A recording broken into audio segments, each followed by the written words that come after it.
Area related to circle, class 10th NCERT, introduction. बच्चे, what do you mean by circle? Circle क्या होता है? आपने कॉपीज़ में ऐसा सर्कल बनाया होगा, लेकिन रियल लाइफ एग्जाम्पल में सर्कल आपको कहाँ कहाँ नज़र आता है?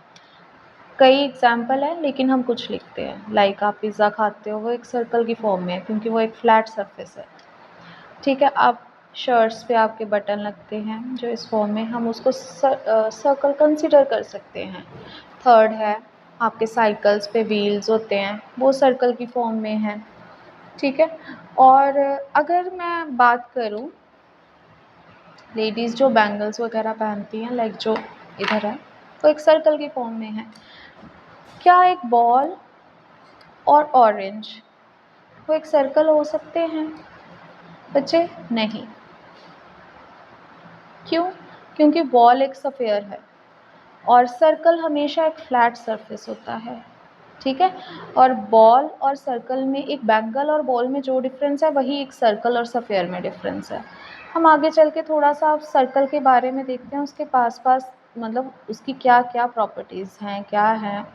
लाइक अगर मैंने ये पॉइंट बनाया है, हम इसको सेंटर बोलते हैं। ठीक है, अब सेंटर को आप सर्कल के किसी भी पॉइंट से जब ज्वाइन कर देते हो, वो रेडियस होता है। ठीक है, अगर सेंटर सर्कल के ऐसे 2 पॉइंट से ज्वाइन हो जाए, यहाँ भी ये रेडियस है, इसको इससे ज्वाइन कर रही हूँ, ये भी रेडियस है, तो ये टोटल चीज़ क्या बन रही है? हम इसको डायामीटर बोलते हैं बच्चे। और ये एक कोड है, लेकिन सबसे लॉन्गेस्ट कोड है। और डायामीटर की वैल्यू क्या हो जाएगी? r plus R is equal to 2r। ठीक है, कोड क्या होती है? ये सर्कल है, जब भी सर्कल के 2 पॉइंट जब ज्वाइन किए जाते हैं तो जो एक लाइन सेगमेंट बनता है, हम उसको कोड कहते हैं। इसीलिए डायामीटर एक कोड है, लेकिन उसके पास कंडीशन क्या है? वो सेंटर से पास करेगा। बच्चे, जो हमारा चैप्टर है वो क्या कहता है? एरिया। एरिया क्या होता है? किसी सर्कल का एरिया निकालना। मान लो ये जो सर्कल है मेरा एक सर्कुलर गार्डन है रियल लाइफ में, और मुझे इसके अंदर फ्लावर्स उगाने हैं या मुझे टाइल्स लगानी हैं, तो मुझे ये सारा पोर्शन कवर करना पड़ेगा। जब मैं ये सारा पोर्शन कवर करती हूँ तो हम एरिया फाइंड आउट करते हैं। एरिया का जनरली आपने फॉर्मूला पढ़ा ही हुआ, पाई आर स्क्वायर होता है। लेकिन अगर मैंने सर्कल के सिर्फ ये अराउंड बाउंड्री फेंसिंग करनी है, उसमें इनर पार्ट नहीं कवर्ड होगा, सिर्फ बाउंड्री, तो हम इसका सरकमफ्रेंस या फिर हम इसको बोलते हैं पैरामीटर। ठीक है, जिसका फॉर्मूला 2 पाई आर होता है।